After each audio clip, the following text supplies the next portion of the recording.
आदिवासी और हिंदू या सनातन दोनों बहुत अलग हैं, दोनों में कोई मेल नहीं है। इसलिए जो लोग भी ये बातें कर रहे हैं वो आरएसएस का या बीजेपी का एजेंट हैं, और दूसरा कुछ लोग हैं जो पद के लिए कि आने वाला समय में बीजेपी हमको एमएलए और एमपी का टिकट दे, इसके लिए इस भाषा का उपयोग कर रहे हैं। लड़की जो है मांगने के लिए जाते हैं, है ना, और हिंदू में अगर देखिएगा तो लड़की वाले लड़का खोजने जाते हैं। इस समाज में फूट डालो, जैसे हिंदू मुस्लिम करके वोट लेना है, यहाँ भी आदिवासी ईसाई करके वोट लेना है, ये एजेंडा है। इसलिए उनके जो तर्क में खंड की सियासत पिछले कुछ समय से सरना, धर्म, कोट और आदिवासी समाज के इर्द गिर्द घूमती रही है। इस बार मुख्यमंत्री हेमंत सोरेन ने राष्ट्रपति, प्रधानमंत्री और राज्यपाल महोदय को एक चिट्ठी लिखी जिसमें आदिवासी ऑब्लिक सरना धर्म कोड की मांग की गई। इसने झारखंड की सियासत में एक नई बहस को जन्म दे दिया है। हमारे साथ पूर्व मंत्री देव कुमार धान हैं, हम उनसे बात करते हैं और समझने की कोशिश करते हैं कि आखिर आदिवासी समुदाय किस चीज़ की मांग कर रहा है। सरना धर्म कोड की मांग की जा रही है या आदिवासी धर्म कोड की मांग? देखिए, आदिवासी समुदाय निश्चित रूप से सरना धर्म कोड की मांग जो है कर रहे थे, और हम लोग भी दिल्ली गए थे आपको 2015 में, कि हम लोगों ने मांग किया कि हिंदू, मुस्लिम, सिख, ईसाई, जैन, बौद्ध की तरह सरना को भी अलग धर्म कोड दिया जाए। तो उन्होंने कहा कि भाई देश स्तर पर 2011 की जनगणना के अनुसार 83 तरह का धर्म कोड मांगा जा रहा है, तो अगर हम सरना को धर्म कोड देंगे तो गोंडी भी मांगेगा, सारी भी मांगेगा, इसलिए ये अव्यवहारिक है, इसलिए मैं इसको खारिज करता हूँ।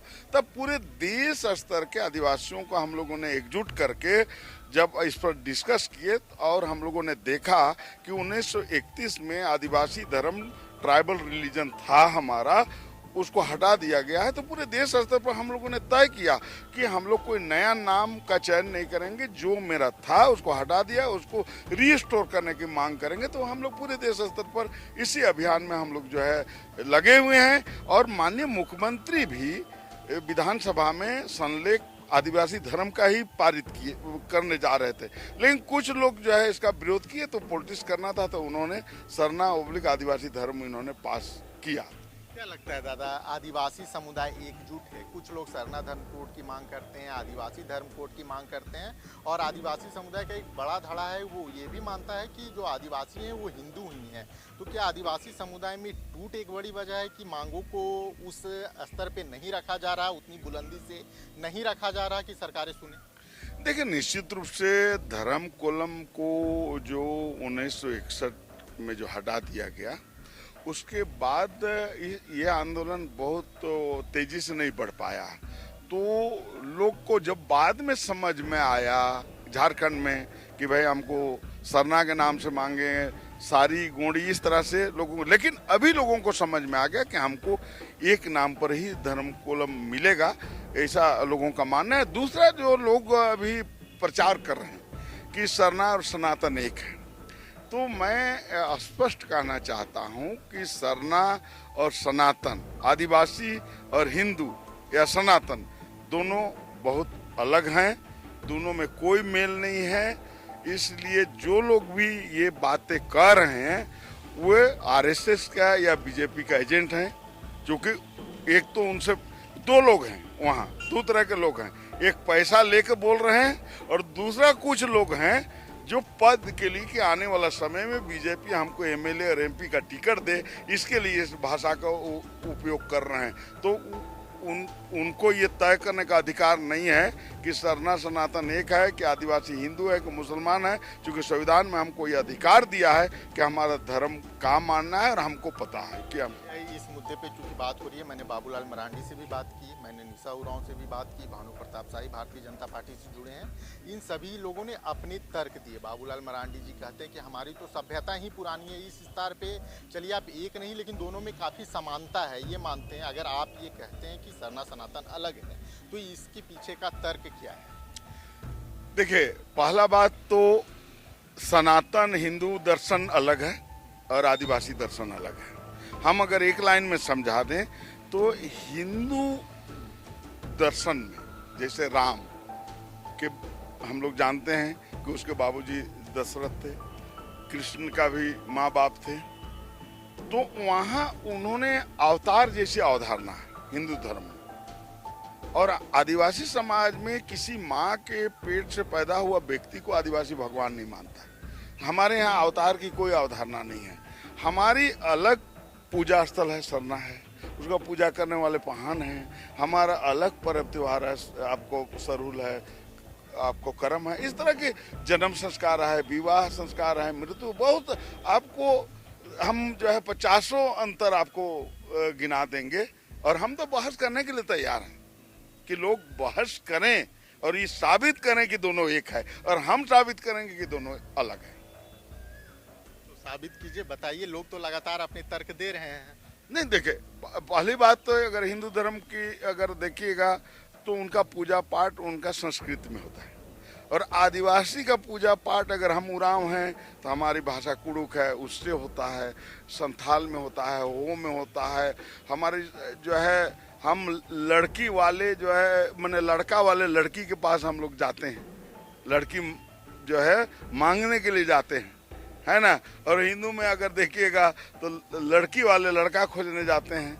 हमारे जो पूजा पहन करता है, तो इस तरह के जो है बहुत सारे, जैसे हमारा जो गोत्र सिस्टम है, तो ये गोत्र सिस्टम पेड़ पौधे जो है, तारे, इस तमाम चीज़ों का है।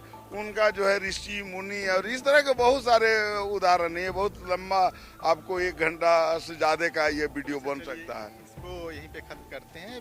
भारतीय जनता पार्टी और जो ये तबका, एक बड़ा तबका है, वो ये मानता है कि जो आदिवासी अब क्रिश्चियन धर्म को अपना चुके हैं, उनकी तरफ से इस तरह के विवादों को जन्म दिया जाता है। उनकी तरफ से एक समाज में सरना सनातन को अलग करने के लिए एक नया शब्द दिया जाता है। इस चीज़ को आप देखिए, ये जो आरोप लगाया जाता है आरएसएस, बीजेपी या किसी के द्वारा कि ये धर्म कोलम की मांग जो है ईसाइयों के द्वारा उठाया जा रहा है, ऐसा नहीं। देखिए, इसको कार्तिक उरांव का नाम आप जानते हैं, जिनकी बेटी है।